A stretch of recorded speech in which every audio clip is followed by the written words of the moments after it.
2024 നമ്മുടെ കീമിൽ നിന്നും വന്ന PYQ integrating factor of the differential equation ചോദിച്ചിട്ടുള്ളത്. Integrating factor of the differential equation ആണ്. ഡിഫറൻഷ്യൽ ഇക്വേഷനിൽ നിന്നാണ് ചോദ്യം. X divide by d x plus 2y equal to x e raise to x നമ്മുടെ linear differential ഇക്വേഷന്റെ സ്റ്റാൻഡേർഡ് ഫോമിലേക്ക് മാറ്റാം.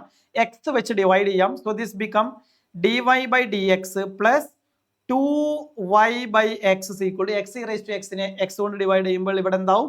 Right hand side e raise to x ആയി. അപ്പൊ ഇവിടെ നമ്മുടെ ഇന്റഗ്രേറ്റിംഗ് ഫാക്ടർ എന്ന് പറയുന്നത് നമുക്കറിയാം IF integrating factor is equal to e raise to integral p d x ആണ്. ഇവിടുത്തെ പിയുടെ വാല്യൂ എത്രയാ വരിക? പിയുടെ value this is PY form ആണ്. സോ ഇവിടുത്തെ പിയുടെ വാല്യൂ എന്ന് പറയുന്നത് 2/x എന്ന് വരും അല്ലെ.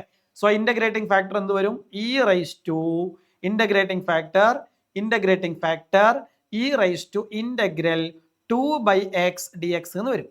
2/x ഇന്റഗ്രൽ എന്ത് വരും? 2 കോൺസ്റ്റന്റ് ആണ്. So e raise to 2 into integral 1/x dx. 1/x integral log ആണ്. So this is e raise to 2 log x എന്ന് വരും. E raise to 2 log x നമുക്ക് എന്ത് എഴുതാം?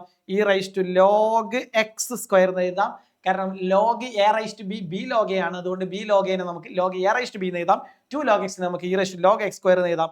E raise to log x square is just x square. So the integrating factor is x square ആണ്. Option D ആണ് നമ്മുടെ answer.